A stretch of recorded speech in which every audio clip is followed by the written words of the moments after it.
Алматы облысы Сәкен Сейфуллин атындағы Әмбебап кітапханасының директоры Тоқабаева Ғалия Асламбайқызының бастамасымен Қазақстан Республикасының гимнін орындау эстафетасын Қапшағай қалалық кітапханасына зор ықыласпен қабыл алдық.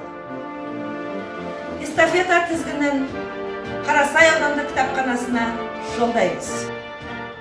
Алтын күн аспаны, алтындан даласы. Ерліктің дастаны еліме қарашы. Ежелден ері деген даңқымыз шықты ғой. Намысын бермеген қазақ.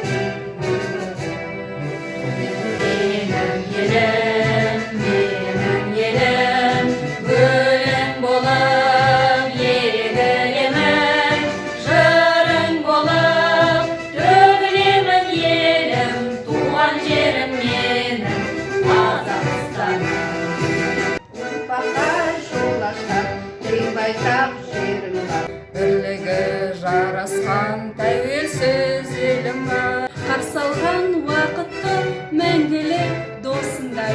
Біздің ел бақытты